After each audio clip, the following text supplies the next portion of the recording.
Okay. Tawan way chamanikab Jehova kikotok ngainetab Jesu ale kichamegei ak kechamegei komie kochamegei ak kwek kindoi boiboiyet mising kelosu Jehova eng sait neuni ak betut age neter. Kakeit anyun ingekut nekit kakesuldae eng kuotait ni nebo arawek somok kong'ete arawetab ang'wan, mut ak neblo. Kimwoe kongoi Jehova nekokoribech kokesoman kong'ete lesson nekitai neking'olole mising akobo tilyandinyo ak Jehova. Ako rani kemite anyun kakesunet nemwoe kolen akoi koikeny. Lesson nebo 13. Kongoi eng Jehova nekokondoiwech. Kokochomwech kenetkei ng'alek che echen. Atindoi kamang'unet ale eng kanetisiet tugul nekoisub ak nekoikas kokoinyoru berurto. Kotokotin eng lesoneb let kelosu Jehova ak kemwa kele borotet kokakokeskei tuguk tugul eng emoni. Ketuitosi ak Jehova ak ketebi koikeny akoi koikeny. Ameche atach kiboitinik chekimi kibagenge sikobit ketestai eng kanetisienyo nebo ra. Ami kebeberta netai neng'olole akobo koikeny, amite Jumapili nemwoe kolen kemeng'isie eng kasari ak nebo let nebo Jumatatu nemwoe kolen eng let keker tokoch eng tokoch. Ameche atach kiboitiot nerubei nebo kwaeng kasi. Chamgei Jehova, chamgei chamanikab Jehova. Ngane kekure Evelyn Torus, mite kwaeng kasi nemwoe kolen mureret otokotin kot mising. Korup Kongoi Evelyn. Inget karon kemwochin kokelechin chamgei Jehova. Wis. Kikoti inendet. Nguno kotokomi kuting'ung. Oi. So kemite kosomok kasi chamgei chamanikab Jehova. Atocho kemi kibagenge eng betut nelen isub arwet. Kongoi mising. Konesuldaiwech. Kongoi mising ko Aramaru, Stephen. Kimite tugul eng betutab kwang'wan kasi ketare wikit. Eng betutab kwang'wan kasi komwoe kole nyo ngobiriro Jehova akondoiwok yekibwonjin inendet. Kongoi bikyok, kongoi mising, kongoi imboroini. Ameche ataune biik chekokosirwech eng tebutik akomwa kongoi. Kitindoi biik chechang chekokosir, ameche kityo achokyi eng nwokindo. Ameche amwa mising kongoi akobo Malita Koleta.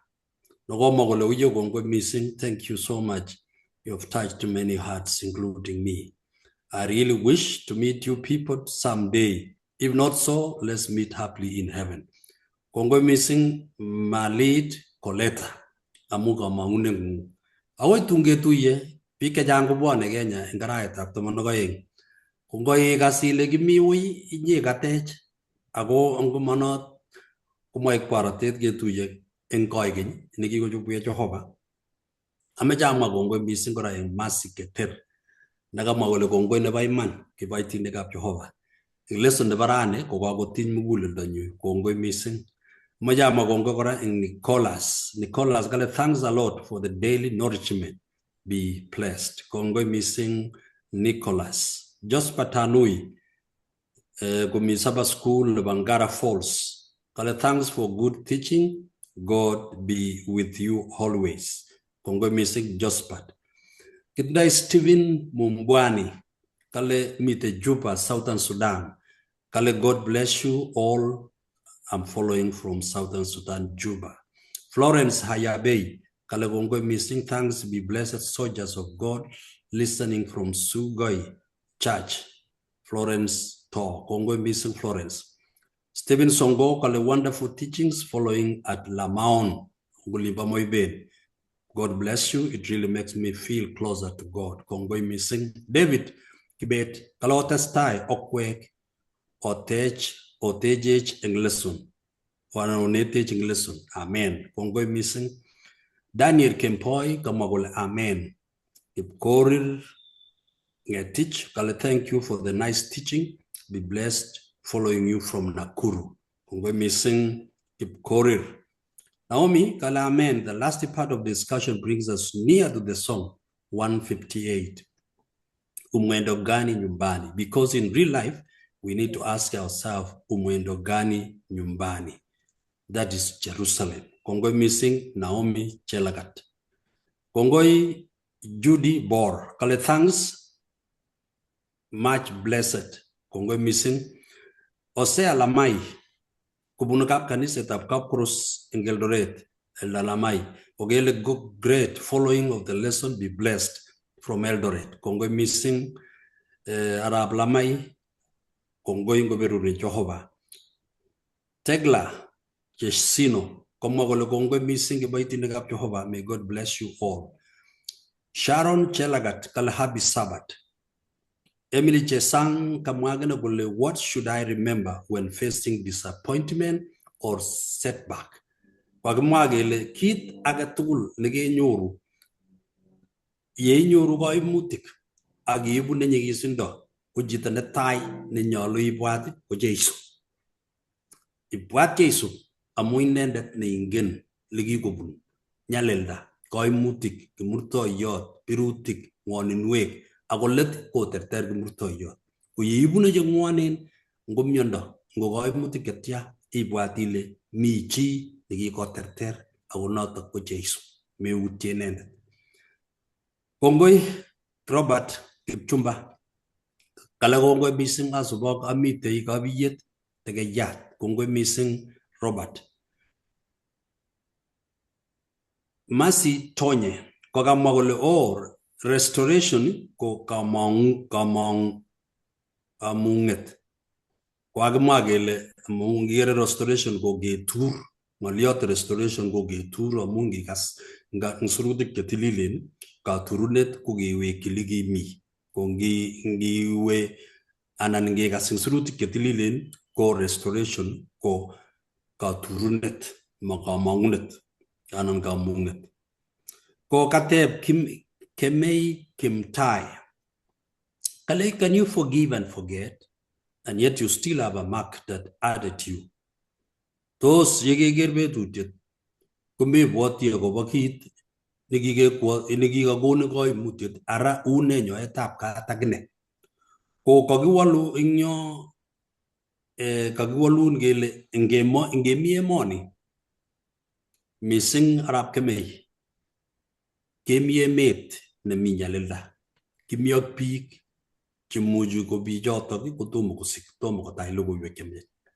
Kutap ko imbe jotok amuta kugone ko imutik anan kugone pirutik an kutimutik chechang. Kokoro kalyo ne tai nyoetap kat kokoro isibu imuguleldo. Ikoji Jehovah sabondogu. Ngomita miritab Jehovah ngurita muguleldo kotindo ta miritab chomnyet. Kota miritab chomnyet kosire kabwatutik tugul ak nautik tugul. Kemoindet komasech istoege oretab Jehovah. Ako Jehovah kotindo kalyet komutwech entaitab Jehovah. Iman berutiet kumi. Ako berutiet nekikakitilen banget eng ketishek tugul igere berutiet notok kobwatu ngele kitilen banget anan kokibelen mat. Ko chito nekakolelut ak isom nyoetab kat Jehovah ak ilechi chichoto kanyongung kat kaityach muguleldongung. Ko kaityach muguleldongung ko yeikose igere chichoto kobwatu kole kikelelchi Jeiso inegei neisto kimnatet ak kabwatutik chebo tuguk chekikookis amu lelutiet nekikabit. Metochi Jehovah sikobit kosuldae. Kongoi missing eng akwek tugul chosubech kisome kele ngondoiwech Jehovah ngokone kaberuret ak kokone kamangunet. Ongesa sikobit ketau lesson nebo ra. Kongoi Jehovah amu kaikone miendo. Kongoi amu kaichomwech kenetkei ngalechu. Kakitajin nguno eng borotet nebo lesson nebo arawek somok. Nirani koite katuget sikobit kebe lesson age nebo korindoik. Kakitajin Jehovah sikonech kamangunet. Siketare koigeny. Kemi koboten eng kakesunetab ngonyuni. Yenyone nyimbote kipsungut siketebi koboten koigeny ak koigeny. Tebi kobotech nguno yekitau akosikyok berurei tugul kou ye koindoiwech eng tilyandit konech ng'olyondoni sikobit komeng'is eng mugulelwekyok. Kitororin ak kelosun eng kainetab Jeiso ne Kiptandenyo. Amen. Amen. Kongoi, ng'olyotnyo nebo rani kou ya kemwa ko koikeny. Ngeresa komwoe kolen forever and ever. Kiboisie Ngeresa no mwoe kolen koikeny akoi koikeny. Ko eng Kalenjin keboisie ng'olyot koikeny koboru kele koikeny komotindoi kakesunet. Mwoe sirutikab Jehova akole koikeny kibendi komotindoi Jehova taunet, motindoi Jehova kakesunet. Eng Bible komwoe eng taunet agenge kole kiyai Jehova kipsengwet ak ng'ony. Eng taunet ko kiyai Jehova kipsengwet ak ng'ony. Tanyikiker kipsengwet ak ng'ony nekikochob Jehova ko emoni inegei neikesugei ako kipsengwet kotebche koikeny ak koikeny. Kou ye kiu Jehova eng tai eng taunetab tuguk tugul. Amu Jehova komelen mami chi neingen kabwatutikab Jehova kele kitauge auyo. Ako kiyoni eng mugulelwek eng sirutik chekikesoman kele Jehova kobo koikeny ak koikeny kou ye mwoiwech sirutik che tililen. Emoni inegei ko netindoi taunet, emoni inegei netindoi kakesunet. Kou ye kisiche chi akoit kokeskei. Ming'in lakwet ako tun koositu kwakoik chito neo. Kou notok emoni itei kokeskei emoni. Matepche keny emoni. Kou matepche keny emoni kokonech nyikanatet kenai kele anga kimi emoni eng kasar kitigin nenyolu kechobokei eng kasarta nenyolu. Kipsengwet nekimwoe ako nekikemwa ako kikekas keborostoi komwoiwech ng'alek cheuchu. Eng Johana netai ng'olyot nebo metit komwoe kolen chamanichu ki lagokab Jehova nguno ak tomo keng'any kit netun kiu. Kingen kele yetun kaking'any inendet kergeindonyo ak inendet amu tun kikere kou ole uu inendet. Kangomwa kole chamanichu barwetab Johana ko kang'alale Johana akobo tuguk chebo kakesunet chebo koikeny. Makingen mutai. Tuguk chekingen kora ak tuguk chekokwokis amut. Lakini tuguk chebwone eng tai kong'otin eng konyekyok makingen. Konotok amwa kole chamanichu ki lagokab Jehova nguno iman ak tomo keng'any kit netun kiu. Tomo keng'ang'wech kit netun kiu. Kingen kele tun kaking'any inendet nekergeindonyo ak inendet amu tun kikere kou ole kiu inendet. Chechang kachek ko makiker Jeiso kosobei. Kikas kityongon eng seret eng sirutik chetililen kele kikisich Maria ako meng'is akonyor alama 12 ak kinyalil ak kekartat eng murtoiyot ak kekonor inendet kererit ako betut nebo somok kotokosta kipsengwet. Kingen atindionoto kou noto. Ne anyun kit neibwoti akobo tuguk cheyookse eng tai. Tos ibwoti ile kit neyookse eng kenyisiek chemite tai kou ne? Ne neyookse mutai? Ne neyookse kenyit nenyone? Tos ne kabwatutik chemite? Mi tuguk chekekwong'e chemakingen. Imuchi kekwong kele yoitu emoni, meche kobit boriet eng emoni. Mi mionwek chemeche kobwa neu nakibo COVID nakinam emet kosiman emet tugul akoyait. Oroni nguno kakoit nebo mwanik. Kakorwai mwanik konyalil uchumi nebo emet. Kakonyolilso biik makotindoi amitwogik. Orono botanetab emet. Makoroboni. Ngikas nguno biik chechang eng gaa eng kebeberwek ko makotia ropta. Kokwo ropta. Kotok koyomyo bandek chokorunotok kakisember eng imbar. Inyoli biik barak.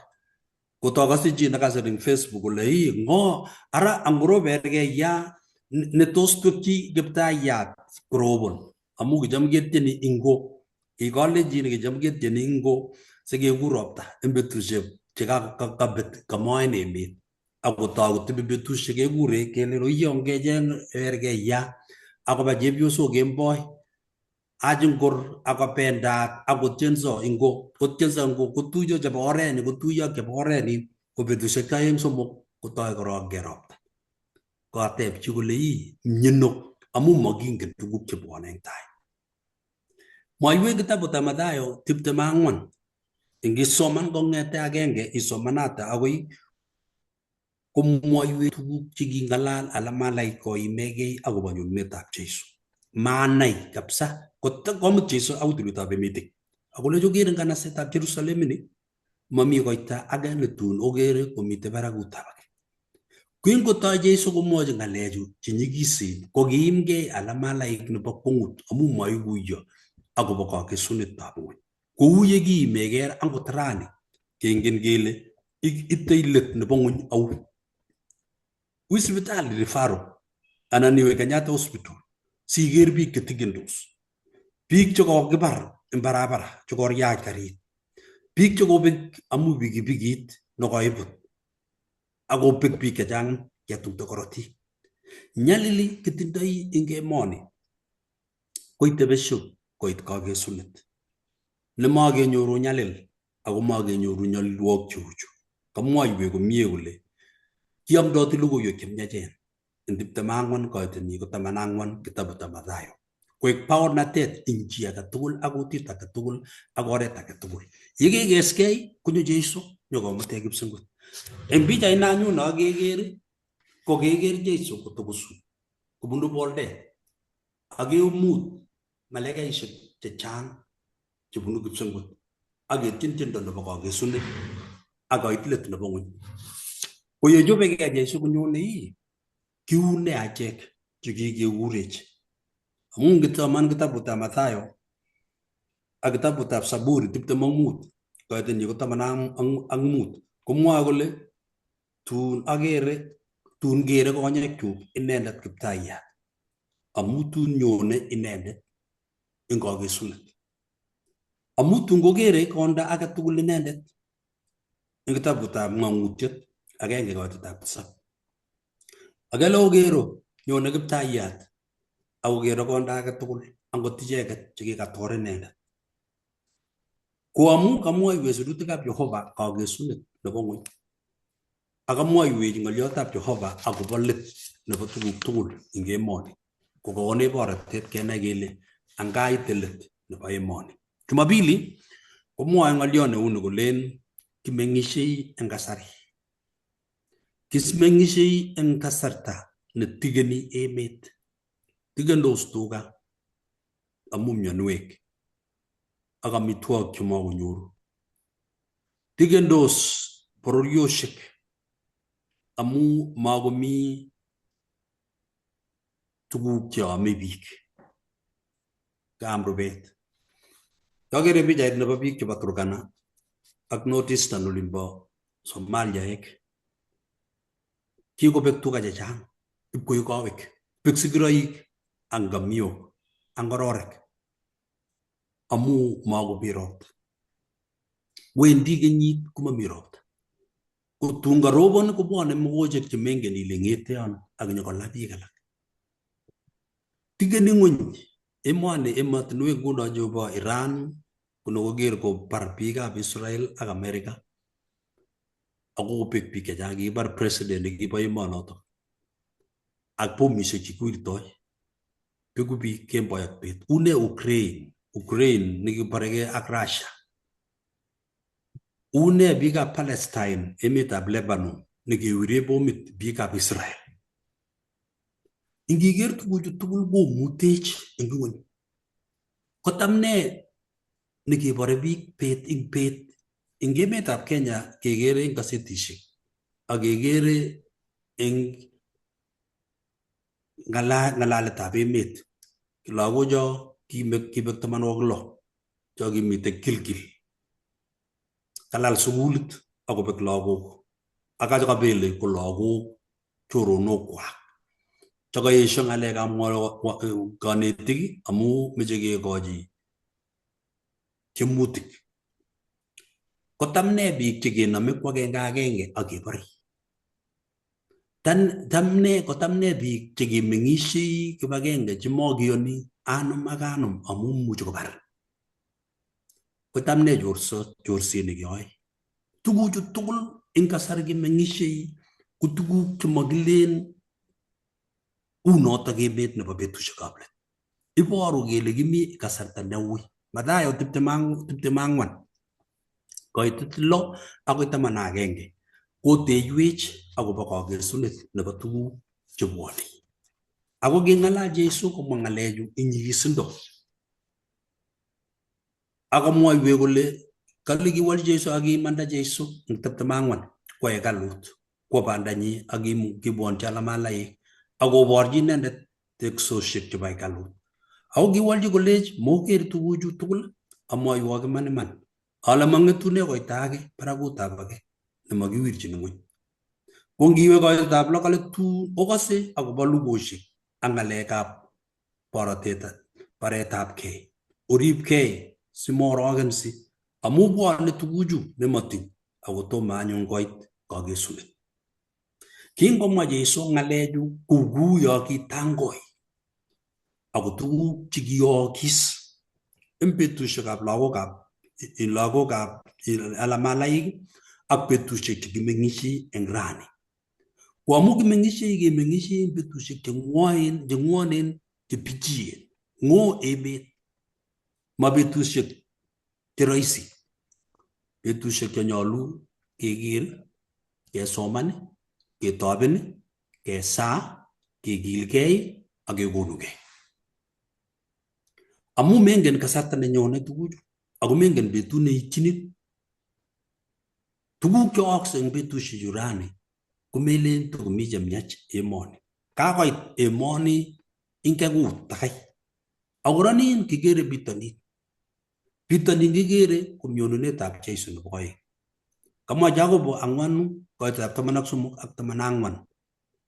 Kale neibwoti, kale imuchi ibwoti ilen ra anan ko mutai awendi yu, awendi Eldoret, awendi sokoni, awendi Kitale, awendi Kericho. Kale kabwatutik chok kele mutai ingen ile awendi Nairobi, tungoini awendi Mombasa. Lakini komengen amu mutai kotindoi chechik, ra kotindoi chechiket. Kou kiburienget nenyonei, kiburienget ngiwe Keiyo olimbo Iten komi kiburienget nebunu Kerio Valley. Ko ngonyo nguno ngitoben Iten sitoben atebwet igere nyigisindo nebo boldet. Ne boldanatak koboru kole mi kiburienget neibu beek. Ko kamwoiwech kele emoni ko kikomaluch nyigisindo nebo tengekto. Nyone kokonech Jehova kamang'unet. Nginyiwe Zaburi 8 kong'alale Daudi akobo kit nemakwech Jehova keyai sikunet nebo muguleldo, katiaknatet nebo sobet. Nenyolu ing mugulelwekchok kenai kele tos mi kiy nemi muguleldonyu newale atebetab Jehova nekiayan. Ne tuguk chebwone chebichien chemuchi koim sobonwekchok kotiutie Jehova. Nitok kokonech borotet kenai kele angan kemeng'ishei eng emoni, kemeng'ishei eng betusiek chebo bichindo. Nyolu kekochigei Jehova. Nyolu kesigu mugulelwekchok. Nyolu kesom Jehova keker tokenyi eng sobenyo nebo kila eng kila. Ameche asoman kurget agenge 80 koitinyi ko 19 kitabutab tienwogikab kalosunet. Jehova kamuktaindet nebo lugosiek wektech koikeny. Ingokweng'is tokeng'ung sikesorwech. Ingokweng'is tokeng'ung sikesorwech. Jehova kamuktaindet nebo lugosiek wektech kokeny. Ikweng'ech sikobit keker tokeng'ung. Nitok somet nenyolu kosom Kristianit age tugul kele wekte Jehova. Kot komi kiaweke let, kikosibu, kianyo kanisa, makimi, masoe, masomani sirutik chetililen, masomani lesson, makase amdaet, kiamete kaniset ni amu kikisirgei ak kanom awe kaniset nin, kale Jehova iwektech. Sikobit keker togetab Jehova, mat keker inendet nekikelelchi. Jumatatu komwoe kolen nebo let anyun keker toget en toget. Kitabutab Taunet 2:7. Sigindenyi Adam kingakomimi Jehova ko kimimi en eunekyik. Kingoshong Adam en ng'ung'unyek kokotoben koker Jehova, togetab Jehova. Kokwong'e tuguk chekikochi Jehova. Koker Jehova kole uye mi murenoni inegei komomi chi netoreti. Kokochi ruondo kokeny. Akotwa mugulel kebeberta nebo karastanyi akonem akwochi kwondo. Komeng'is bicho, ki magetab Jehova ko keker togenyi bet, kemboi, saisiek chebo karon, saisiek chebo saa 6, saisiek chebo saa 8, saisiek chebo kemboi, kekere togetab Jehova. Amu magetab Jehova ko ketoror inendet. Kipsengwet nekitindoi kamang'unet kebe. Akotun kikere inendet, kekere togetab laitoriandenyo. Bet ak kemboi kotendos malaikaisiek akotorori kainenyi koigeny ak koigeny. Anga emoni ko nekibirtoigei kecheng'e chechok. Kipsengwet komami besio nekelen kaba malaikaisiek kwam lunch. Mami kipsengwet nekemwoe kele kaba malaikaisiek kwai ni koba mbar. Kipsengwet ko koigeny ak koigeny. Ako nitok kamang'unetab Jehova. En betunoto komakomi rirek, betunoto komakomi wakat, betunoto komakomi rubet, ako makomi nogos, ako makomi nelakwa. Aketororech tugul kekerkeit ak malaikaisiek. Kasatin yono notok. Kipsengwet nebo koigeny netugimi ak Jehova. Notok amune kiyok Jehova werini Jesu. En Johana 3:16. Amu kicham Jehova ng'ony mising. Kot koyok werini nekilia nekichamech en chomyet tugul simabet age tugul neiyoni ako sikonyor sobon nebo koigeny. Iman Jesu ko kikonyo ak koiwech tuguk tugul. Ki lagokab Jehova en kitabutab Filipik 3:20-21. Kikewalech anyun keeku lagokab bororietab kipsengwet. Len Kiingereza, we have been changed. Our citizenship is in heaven. Kiba Kenya, kiba America, kiba Australia, kiba Uganda, kiba Tanzania. Amu kitindoi kibandetab emonoto. Lakini amu logoiwek chemyachen chekiketach en Kristo Jesu ko kikewalech kenyoru kibandetab kipsengwet. Nguno ketindoi kibandet nebo kipsengwet. Nengiwe kabindege newendi kipsengwet, amu tami kabindege newendi kipsengwet, ko kotomo iyob checking in ketebenen kele ngoro kibandet, passport nebo kipsengwet. Kele kitindoi passport nebo kipsengwet, ngo passport notok Jesu nekikitach inendet nebo borotet mugulelwekyok.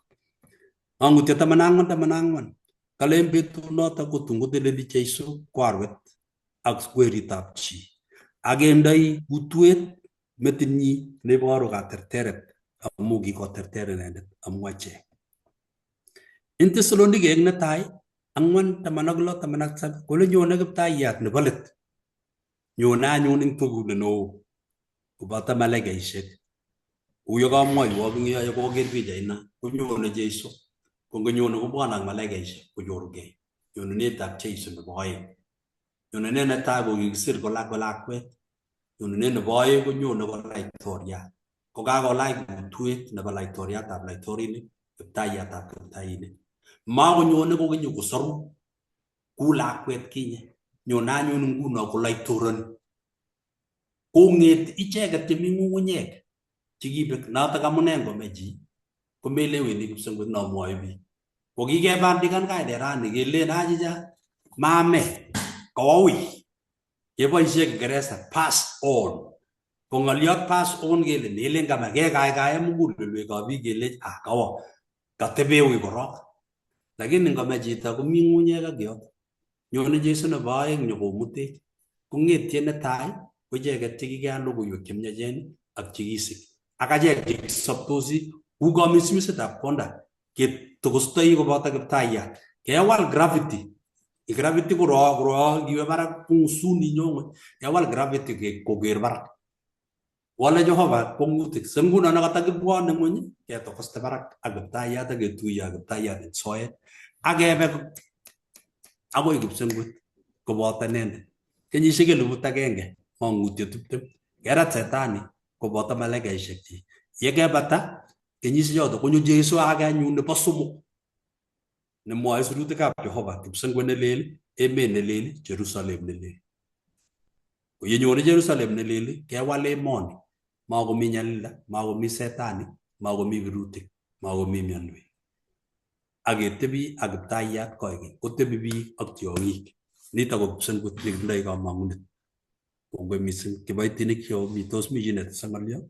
Tomo atai kiboitiot nebo kwoeng kasi. Kongoi, karibu.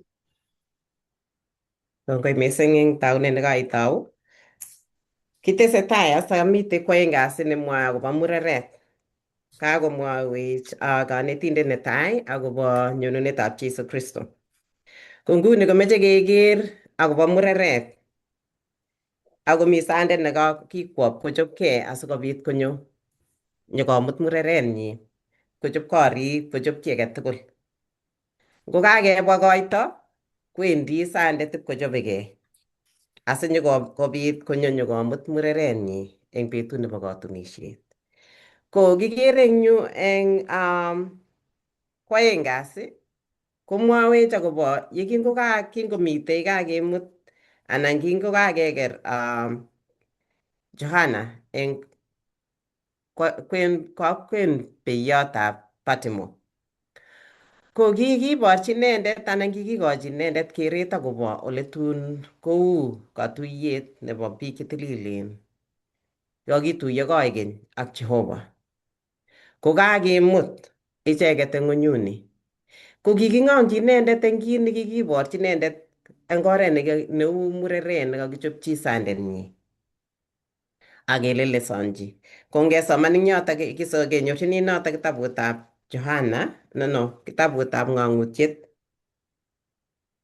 21 koite 9 akoi 11 komwawech notok. Kala kinyo age eng malaikaisiek chotok 7 chekitinye tabok 7 chebo korotwek 7 chebo let.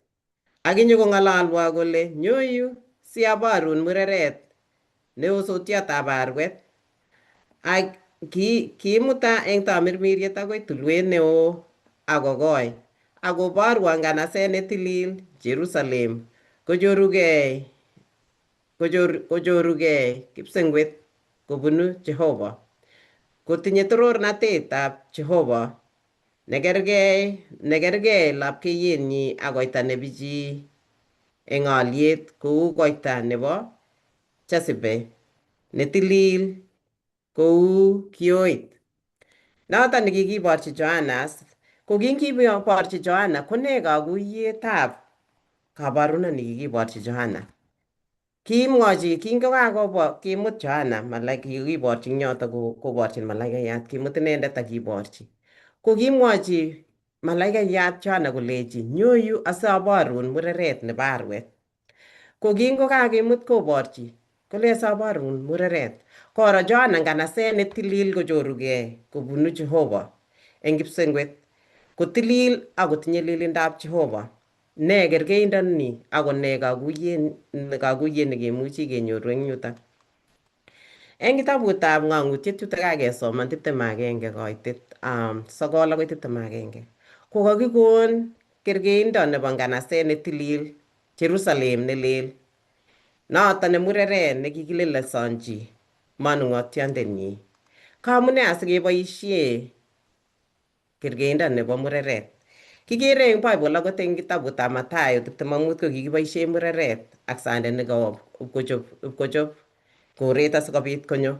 Ko kakiboisie eng yutok kalenen kakiboisie kerkeindo nebo mureret ak sandet kobor tilyandit ne nekit mising kobor tilyandit ne nekit mising eng Jeiso ak biikchik. Eng bukuit ko kikibor kunoto keboisie mureret kokonech nito kabwatet ne inegei akobo tilyandit netinye Jeiso ak biikchik. Kobor kole kiwo Jeiso ipkochopkei asikobit konyo. Ngonyo sandet koito kole kawe anyun kokakikochi lakwet kolen kawe anyun ipachopokei anyone.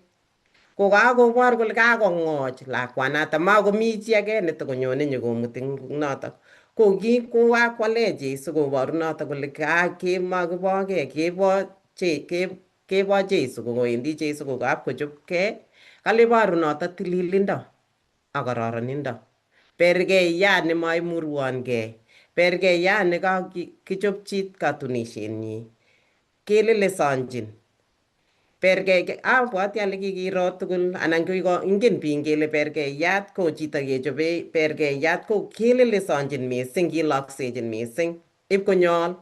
Kilokchin tuguk lelek chechang, kilokchin sonoek chebo kwong'ut chebo olyet nemi barak mising. Kelelesonjin. Akot eng betunotok betutab katunisiet ko ngonyone sandet akonyone mureret ko biik chechang komafokasani akot makikere sandet kele nguu kelach ne.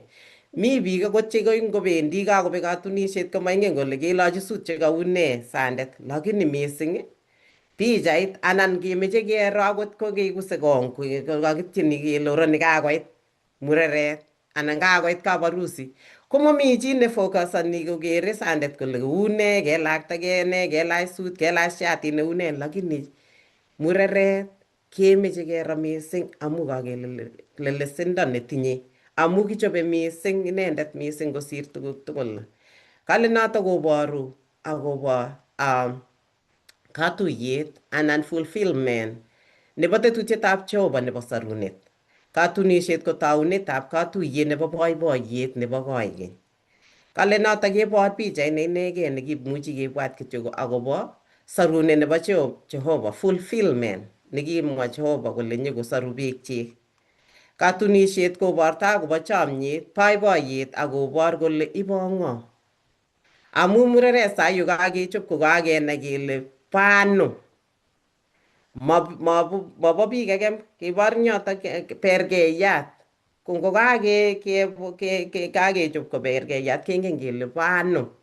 Ko notok kakobor akobo yamdaet nemi eng kwenutab Jeiso ak biikchik. Kabor kole mureret eng betutab katunisiet ko kararan. Ko kararan mising. Ko notok ngesoman eng kitabutab Johana 14. Johana 14 koitet 1-3. Kale amokochi koorokenso mugulelwekwok. Oyoni Jehova, oyana akane. Mi korik chechang cheechen eng kotab Baba. Ndakimo kou notok, takiamwowok awendi ipachobwok koret. Notok ko kayosiet nekikon Jeiso kokochi biikchik. Notok ko kayosiet nekikon Jeiso kole kawe pachobwok koret. Ko achek tugul ko kikiyan Jeiso kengen kele kikwo Jeiso pkochobwech koret akonyone kokeny. Nekanyol kechobokei kingen kele nyone ak nyokomutech. Si ole mi kemite ak inendet kora. Ko kebor eng yotok kora eng yotok simakole makiimgei amu kile awendi akanyone kokeny. Ko kanyol kechop sobonwekyok asikikenisie kou mureret neikeni sandet. Kaikerkeite kora kakonech eng kitabutab Mathayo 25 komwae akobo berkeinik 10 chekichobokis kokeni sandet chekikowo akoweksei. Kekere kele eng chotok 5 eng chotok ko kimkotinye mwanik. Eng chun alak kitinye. Ko kanyol kechoptege ano biikchok kikenisie akobo Jeiso. Eng yutok ko kiachek ko ki mureret nekikwale Jeiso kikitabanech. Ko kanyol keeku chechobotin kikenisie. Ko tos mi chi netinye ng'olyo nemeche kotes eng yotok?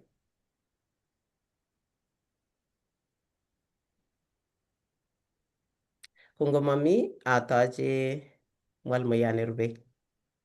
Kongoi mising Evelyn ak Pastor amu kaotau. Ko kisubi mureret, tilyandit, kebendi ngunoto kebendi kosomok kasi nilen isub arwet. Kakekas kele kibwone koito, komakibwone koito abwoti ale kikeny eng kalenjin ko kinoegei sigik.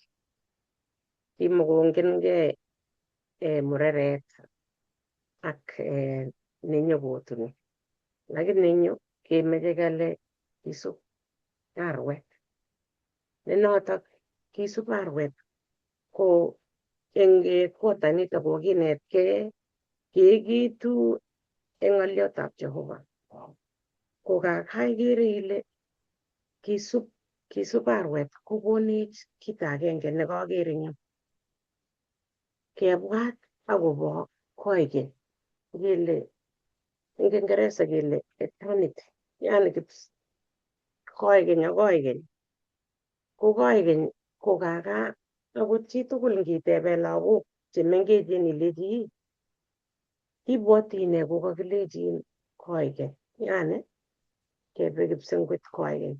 Agoi kolechi lakwet age ane amache bang'et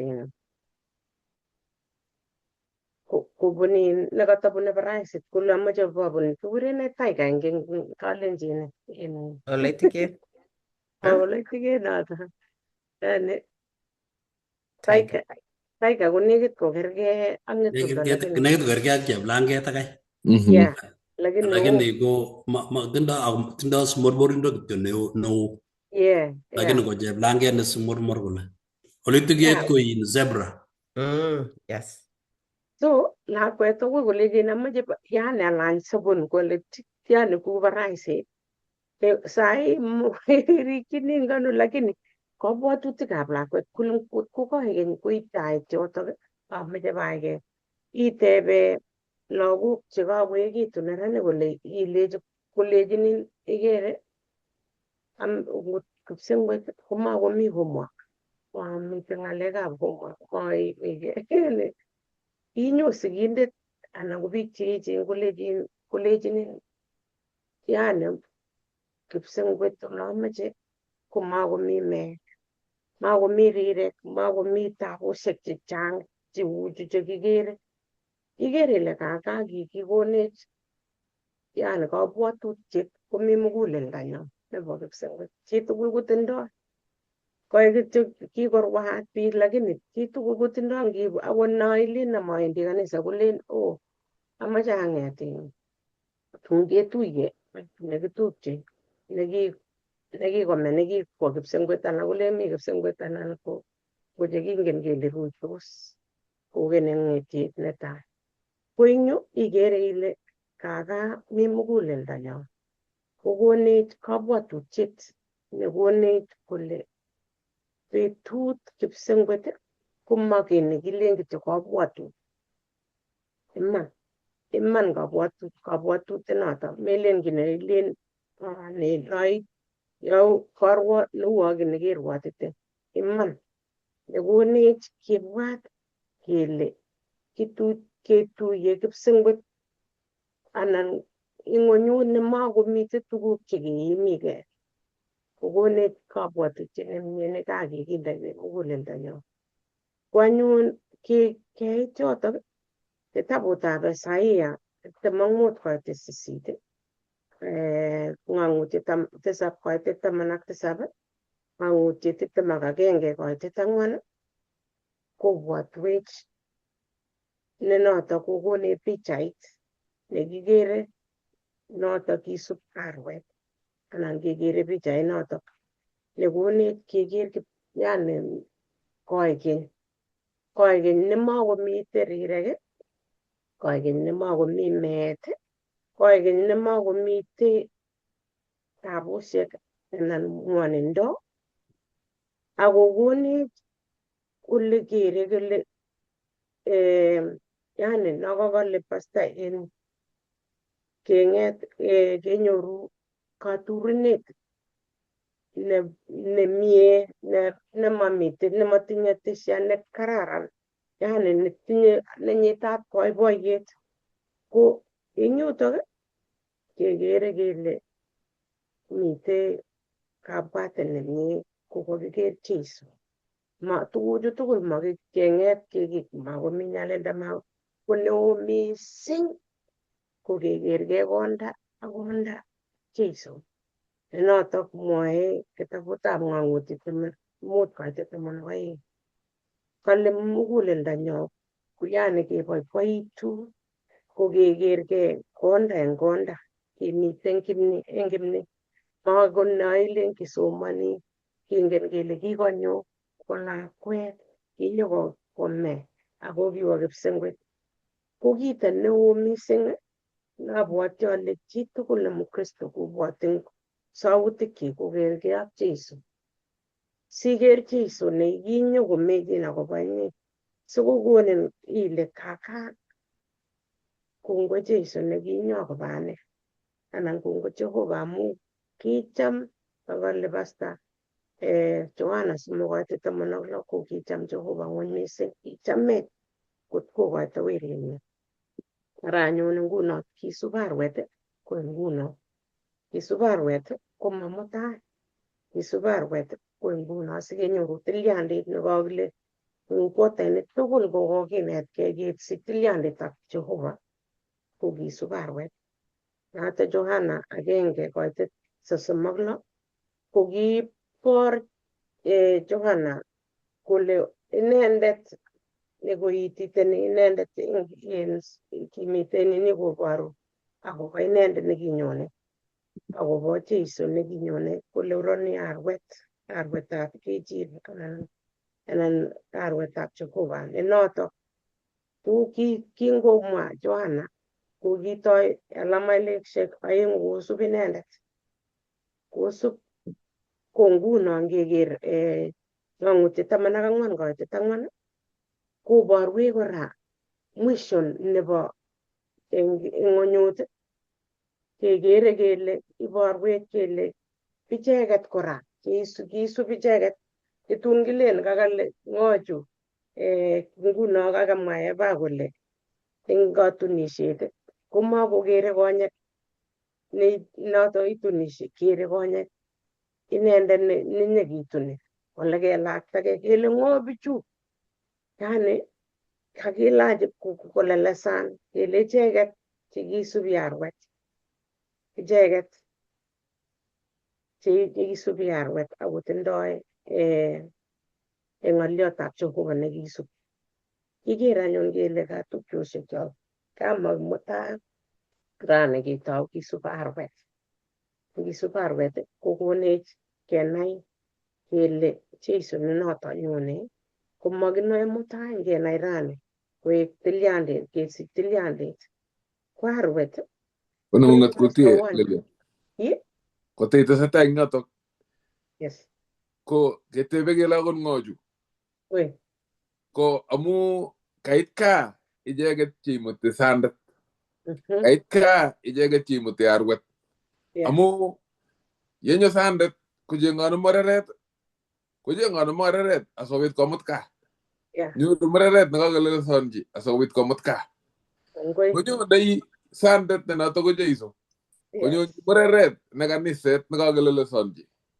Netindoi ngoroik che maimurwongei eng tugukab emoni.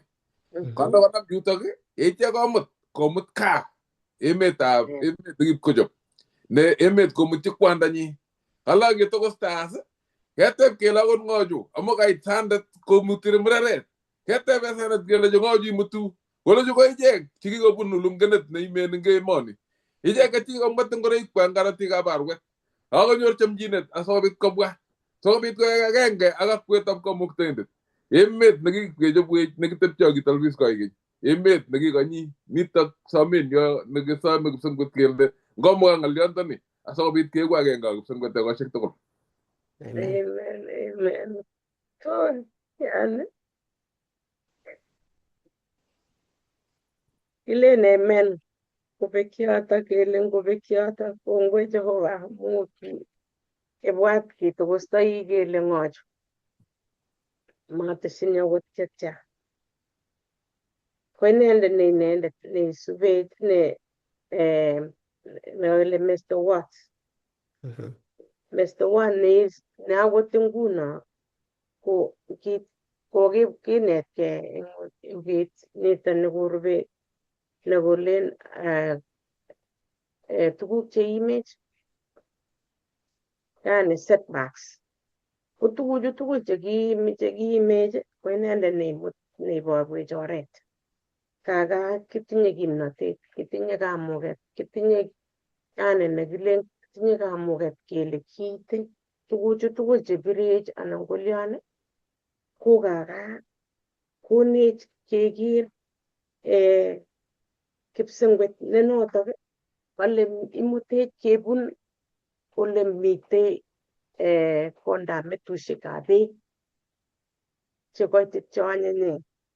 Yani ibwat nego komutoti mestowot, memutyin beek che njororet, memutyin beek chemitei tiong'ik che tos kosus, imutyin beek chekoititen chetililen chebendi arek koe beek koiker kotokos koe akomuti ole mi suswek che nyolilen cheruitos nego ikere ile boiboen nechu tililen ngoroik yani akot yani nini chechwaket kotililen ikere kabisa ngibune ikwerie karit ikere ile kororonen netya nechu inget ile mestowanywa neribe kongen. Ibwat Jeiso ne mestowot neingen kabwatutieng'ung mebwat. Inendet nekichamin kole chamech koigeny ak koigeny kemite kibagenge. Ko inendet neimutchinech anyun kwanda ako introducenech kole oroni murerenyu. Yani ibwat kolechin kwanda oroni akoek yani kieku I don't even know how to say it. Yani tilyandit anyun nito ne ra kenai Jeiso moek mutai. Me ile kicham kebendi kanisa kibendi sigikchuk inyendet rani kwane ng'ololchinigei kisub Jeiso rani amu ingwek betusiek cho kila betut ki age tugul ne ming'in ne kabwatutieng'ung ng'alal ak Jeiso. Ki age tugul kas saut kursenyi kuyo kase arwet kelechin kokure konyone kosubi. Ko ngwek eng betut no koek yani bitenyo kenai ke ak tilyandit asikobit inai matkokurin chi age ne ikas sautit ko kakoba suiyo nemainai lakini iepchi it eng betut ingwek kaimutik chok kito nekonech kerikyi inendet. Ngot komite kito nekemeche ketil kauli kongetil keng'ololchin inendet. Kaimutik chok amu kolen obwanjo akweket che oimigei koek inendet nekebechini kemwochini korok asikoek inendet neiborwech oret ole kibune eng ki age tugul neui anan ko nenyigis eng boiboiyet anan ko yemi rirek koek inendet nemi kabwatutik chok.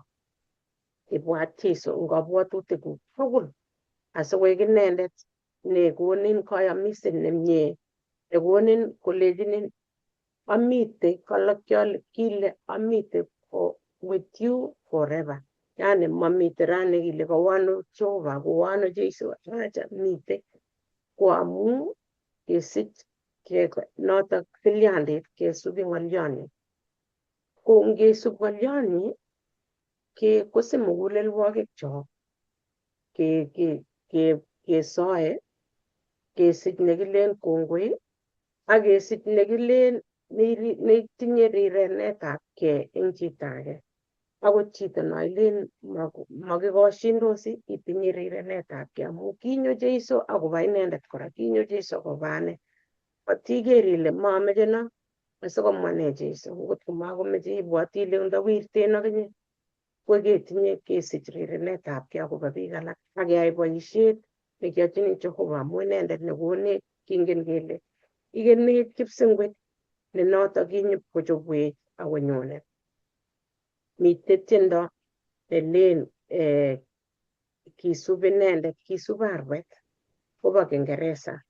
Abwoti ale tos kinde YouTube okas bo Kingeresa, lakini tiendo nelen kisubi arwet eng betut, eng sait, eng ki age tugul kole wendi kemite ak inendet.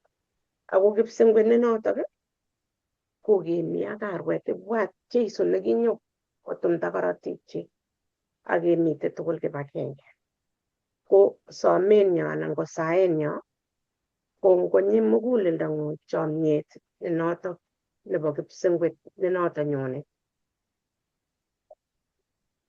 Kongoi atoche mwalimu nerube asikobit kotarwech. Kotomo konyo mwalimu nebo kotarwech, kameche atuye ng'oliot nekamwa Evelyn akobo mureret ak kisubote arwet. Tuguchutok aeng ko kergeindo. Mureret ko kergeindo nebo bergeinik chekikamwa eng kitabutab Mathayo 25 kele king'omen bergeinik mutu, ko kiberberen bergeinik mutu. Ak kinyo sandet eng saisiek chekimukobwotyin. Ako kingakoba sandet ko cheking'ome chekitindoi taisiek bergeinik mut, ko kilal chechwak koteshi mwanik akoba orititab katunisiet kosub arwet. Ko iboru kele anga bergeinik, bergeiyat ko agenge ak keite kele agenge, oeng, somok akoi mut, makoi kieku bergeinik amu kichang. Ko ngetuye eng kanisa ko mongen ale achek chekimi angwan ko tos ki bergeinik eng tamirmiriet. Ibet bergeinatet chitugul agenge eng tilyandinyi ak Jehova amu tindoi mwanik cheikeni arwet eng betut nebo katunisiet. Nenyolu kele eng kristianin age tugul konyolu eng muguleldong'ung iwenygei inyegei eng inyegei. Metiegei pastor, metiegei boiyotab kanisa, metiegei boiyot, metiegei kwondong'ung. Ako itiegei Kristo Jeiso eng sobeng'ung nebo tilyandit. Amu tun konyone Jeiso eng betut nekaitermis emoni eng imenindo, kokure bergeinik chechobotin chekikosub inendet kosubot arwet betusiek tugul. Manyokolen obwa eng jumla, achicha, kolen inye nekitach ako kichobokei. Nyo. Kongoi, karibu. Abwoti ale ng'oliot nyo ko nerubekei. Kongoi. Kongoi eng kanetisiet nekakenyoru. Betutab kwang'wan kasi ak ketarei lesson nebo wikini ak kwataini komwoe kolen nyo nakamwa kiboitiondo mchungaji kole kurse kipsengwet.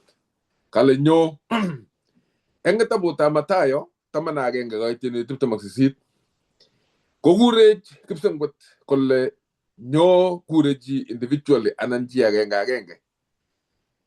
Kurei kolen obwonjo akwek tugul. Chi age tugul ngomwa kole obwonjo ko kale chi age tugul kakas tugonotok akonyonjo. Yebor kole imuch kokas tugul tuget lakini mabwonchin tugul. Kurset nekilen obwonjo akwek tugul kekure chi agenge nekase tugetab kipsengwet akonyonji. Kakiker akobo kanetisiet nekakinetech kong'etege taunet kele kimeche kekergei ak Jeiso toget eng toget, kimeche ketebi ak Kiptaiyat koigeny ak Jehova ak ketien tienwogikab katerteret. Kimeche kisub arwet, kimeche keeku bergeinik che kitononso kokanyis akoi kakesunetab kei nebo betusiek kot koit sandet nyokotun mureret akomutyigei konyor kokelelesonji. Kimeche kele keeku agenge eng chemitei igorta nebo katunisiet netindoi ngoroik chebo katunisiet chekakolokyi Kiptaiyat Jeiso ngoroikyik, nekakolokyi sandet ngoriet nebo imanda. Kimeche kele keeku agenge eng kakwonotok. Ko keeku agenge eng kakwonotok ko kekas tuget nebo kipsengwet yekurse kolen nyo, yekursin eng mutyonet, yekurin akong'ololjin muguleldong'ung eng bet ak kemboi, kiyoe kase kokurchinin sobonwek koigeny ko kipsengwet tukun eng taon miriet eng mutyonet kolen nyo kala age tugul nakasu tugonotok yekur kipsengwet kolen obwan akwek tugul akonyo kala amishe koboto inendet akwamis inendet koboto kitabutab ng'ang'utyet somok tiptem ak agenge kale akwame kait tiptem ak tiptem ak agenge kale akwamis inendet koboto akamishe koboto inendet age tugul nakasei. So individually kurset ko inyegei ilewen, matiger baba nengung, matiger mama nengung, matiger mchungaji kiboitiot pastayat ab kaniset, matiger chorwengung, kergei ak iker tilyandeng'ung kipsengwet ak ikas tuget nekurse kolen nyo. Kale kitabutab Mathayo 10:28 obwan cho akwek tugul choloe milet nenyigis asikobit amung'wok. Tia biik cheloe miloshek lakini makiyani kele kiloe milet. Notok amune asimakikase tuget nekilen nyo makikase kele kiloe miloshek. Lakini tia milet nebo chemilet nekeloe eng batet eng tikikoik. Lakini ngeteben kelejin tos itinye masigo ile aja ami komye asoso amu meyanigei ile kiptengekyot. Tomo ikergei eng kioit nebo imandab Jeiso asikobit inai ile kairartaat netya nenyolchinin inyonji ikas itugoni ak inyonji Jeiso amu kurse kolen nyo asikobit amung'un milet neitindoi. Kiloe miloshek bet ak kemboi, kiloe miloshek eng sobonwekyok, kiloe miloshek chebo kabwatutik, kiloe miloshek chebo mionwek, chebo tengekwogik cheterchin che murwonindo chekikimurwan ak emoni. Kikeburuchkei ak ng'ony nekilen omong'une akwek bikyuk asimoamde tengekwogikwak Babylon. Kikeburuchkei ak Babylon ak keeku agenge ak keng'walgei kot keretkei kot kitunkei kot keeku agenge. Lakini kurse kipsengwet kolen obwonjo akwekyuk ase tugoni komakiyoni kora kele kakitindoi milanotok. Kikere kuon kemete ko kakeng'etu aj ngoroik asikeyai ne mutai. Lakini matekenai kele kaka kipsengwet nekale obwonjo akwek siamung'wok kotekani kea nebo kebeberta age tugul nebo kabwatutyok kikile sikelya mutai. Ngebokokyi kipsengwet sobonwekyok kenyoru kale kenyoru kalyet amesikas eng yu. Kale otiny kat chokinyu akonetanagei. Kero kale otiny kat chokinyu akonetanagei. Kale chokit nekale otiny kat Jeiso ko chokit nebo chomyet. Ngeng'alale akobo chokit kochobe chokit eik kosub ng'atutiet nebo lainda nemakimostoi anan kebe kimasi. Ngele kakeret eik keretin komakoi tobesho. Ngele kechul koba yun kochule yun. Yani chokit kochobe eik kot koba lainda kot koba mbaret. Chokitab eik ak torokchot no kimosei ko ng'wan netom kekere ako nyigis chokit amu king'usei mogombet kabisa. Lakini chokit nebo Jeiso ko chokitab chomyet. Weses chokitab chomyet nebo Jeiso. Kale onetanagei amu weses chokinito nyunet nebo chomyet. Kale onetanagei amu atala tindoi tolosiet Jeiso. Kale amu atala ak aming'inigei muguleldo.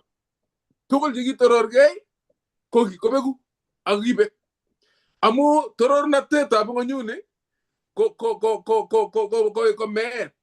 Lakini kaming'inetab kei yeiming'inigei Jeiso ak ibutyi kelyekchik ak ile kaka ak kiptengekyot nenyolchin akasi tugetab kursetab kipsongwet nyo kale inyoru sabon ak iwe agenge ngakwonin. Kale asobit kale obwonjo kale osich kamung'et eng sobonwekwok. Ng'alale Kingereza kolen peace. Kale rest ak peace. Kenyoru kalyet nebo oritab sobondo. Mamitei kalyet emoni ngot ko menyoru kalyet eng Jeiso. Kicheng'e kalyet kakang'alal kiboitiondo na ole kikose kiboryoshek eng olimbo ano kebortos. Kiwirtoi bomishek eng olimbo Iran keyoe ne? Kele kakelor nekakoiterep Amerika kosuchi kaiton olobon Qatar. Kekose bomishek cherwoot eng soet. Kele noyek kapkong'ololso kandoik kuwotos bit kalyet. Mami kalyet emoni akoi kalyet kityo nekinyoru nebo iman ko eng Jeiso. Notok kale obwonjo akwek tugul asobit onyoru kamung'et akonyoru kalyet eng sobonwekwok. Komwa kitabutab ng'ang'utyet 22 kaitini ko 17. Kale ak mwaetab miriet ak muraret kole nyo ak inendet nekosei komwa kole nyo ak inendet neome melelda konyo ak inendet nemoche koib beekab sobon buch konyo kursei tamirmiriet notok amune sikomwon alechin kito neng'ololi eng orititab sobeng'ung eng tuget nebo tangusindo kou muleldab kipsengwet nekursei kolen nyo kale asikobit age tugul nekosei kale kole nyo kale ak konyor beek chebo sobon notok amune sikole Jeiso beekab sobon kimwa Jeiso tuguk chechang chekile noto beekab sobon inendet neome melelda ko ngonyor beekab sobon komakwome melelda kokeny beekab sobon kenyorchin Jeiso kale makatiat nesobei ngwam chi makatiandani komakwome rubet kokeny makatiat nesobo sobon ko Jeiso kale mestowot nemie mestowotab kechirek kale mestowot nemie neimuchi konet kokweri nekik koliat ribe kechirek eng sui nekekas okot kangomwa kole mestowot ibwa testai eng yo kole kurgetab kechirek yani ngot mestowot newendi sikokereke kurget asikobit kotobwone suik konyorchin komi kurget simoityi kechirek suyot Jeiso ko mestowot Jeiso ko kurget nebo kechirek Jeiso ko kale oret ak iman ak sobondo manyonjin chi kwanda ma eng Jeiso kale Jeiso nebo tai akale nebo let Jeiso bikyok ko tugul eng tugul ako Jeiso nito nekursei kolen nyo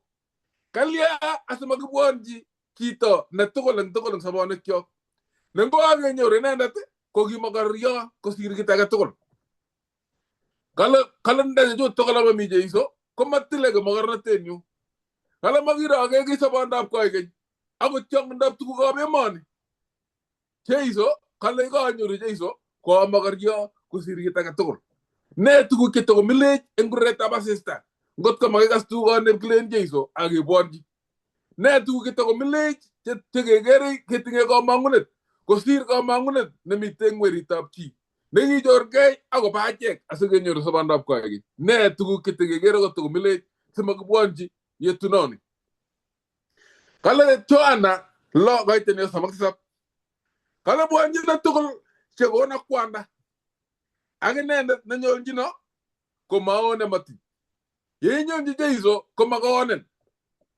bwonjino chekona kwanda chekakas tugenyu chekakas tugetab tamirmiriet ako kasit kobwonchi sikunet komete tengekwak kobwonchi Jeiso asikobit koistochi melenwa kale kobwonjino asikobit konyor kamung'et amaone nemati mamite chi neone Jehova mamite chi neone Jeiso kale kianyo akobo choto ngap kole chito age manyolchino awo taitab Jeiso amu ak tengekyot lelutiot nekwai tengekto mami tengekto nemanyochin kat Jeiso yekenyonjin oretab sikunet notok amune sikokursei kokale akwek tugul malewen kole obwa akwek koai ne kole neu olion tengekto ko tengekto eng taitab Jehova yekikurse kekure chi tugul meker kategori nebo tengekto ng'ung amu mami kategorisiek chebo tengekto nyonji Jeiso ku ole yu metililgei asinyonji Jeiso itililin Jeiso inendet nyo ku ole yu asikobit nyokotililin Jeiso eng karatikchik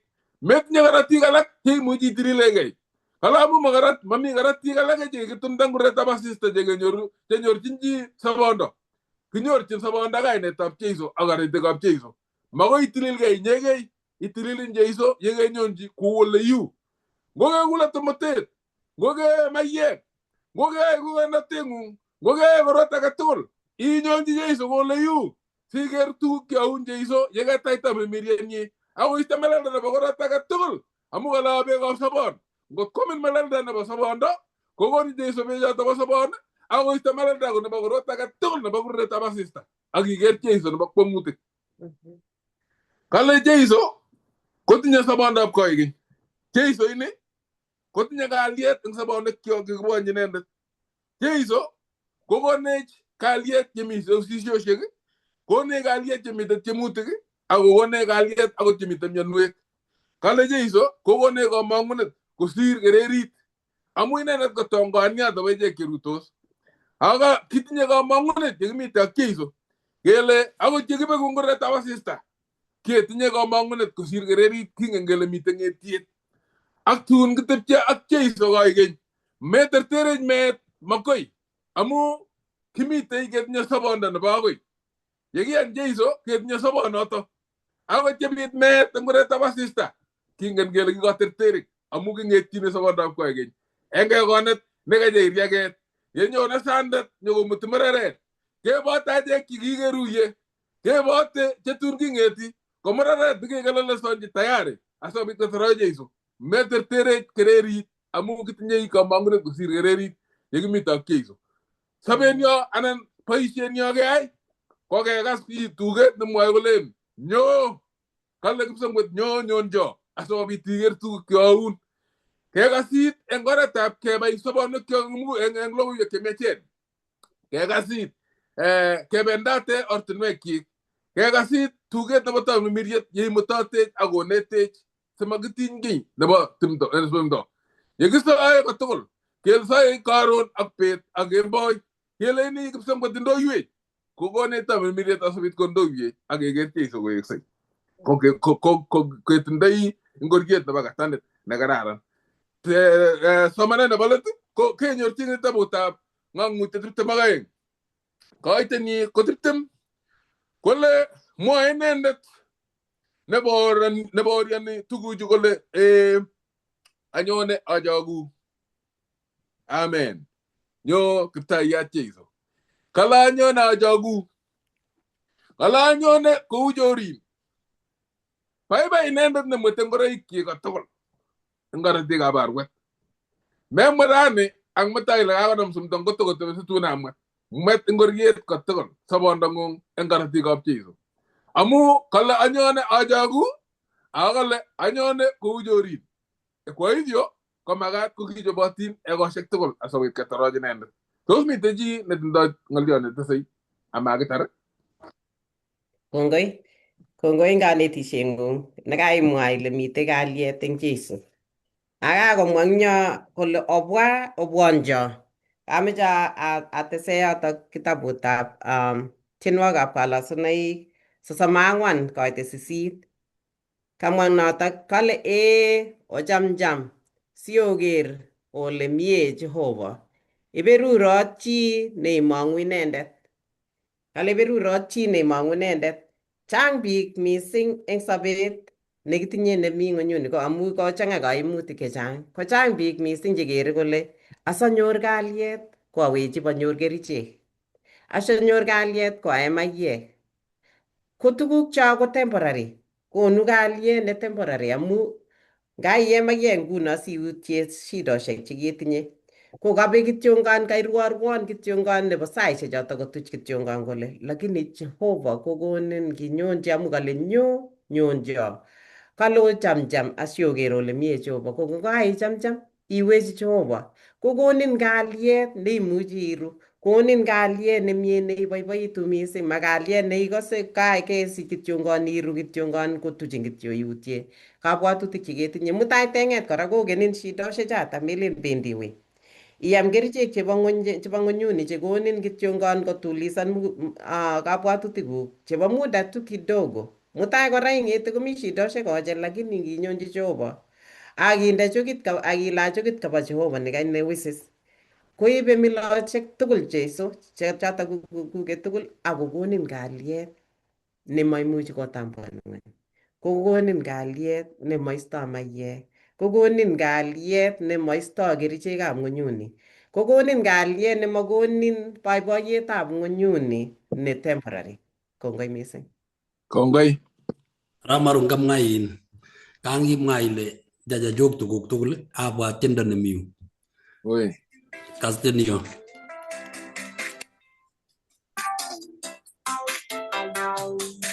Jajajok tuguchu tugul cheketindoi komami Jeiso kobuch. Jeiso.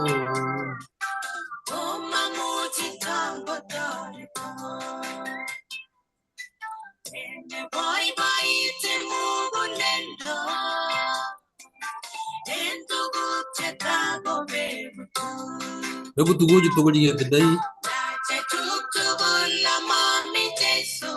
magarnatet, malik, kasit nekararan, lagok chemiach, mbaret, kot, komami Jeiso kopuch tugul. Yoku tuguju tugul. Kongoi mising. Amen. Kala Amen. berberindo ngaliatam kumurta yot ngejek kilustos. Ago ijek nyo bauso tingsaru ko baratit. Ngondo yuak Jehova ngo beru rock ingo gona gogas tuget na gursei ko gone jek tugul ke gasi tugonatak age bonji yetunet nagigone puch. Kala giga sarwag miendo engaratik ap Kristo ama bunuang nitok gonet ap Jehova. Onge bonji saruna ne bikyok amu kagoit kasarta. Megur gotik ko gonyi. Awe wigi ninyo nei chamana gap Jehova kele ngondo yuak Jehova ago beru rock. Wigi ninyo nei keta u leso nelel ne kibendi gineti ke kitabu tab Korindo ek na tai a Korindo ek ne boy yega sa tindia tabulo ngolimba Korindo ngale kejen chegone gibsungwet konete ye kibendi gigesu atindia tabe mani age tebi go bata gibsungwet kaige ngondo yu Jehova ago berura wangesa kimeje gitoro nga muktende Jehova amu kando ise ne gaindo yech yega ngalale Jehova ago ba surutu ketlilen konga muge ngalal wech eng sirutiju eng dami miriam kisa egala sobit ko twaju to goritap sawana kyo asobit ko gone kegerge ngioit tamay manda na ba Jeiso kegerge le gagrar totin age so kega si tuge ngung ne gure jileno nyo age bwa tiega tugol na sa tuge ngung asobit kibutige le ku kamuktendet age nyoru nyatap ka tawaja logi kyo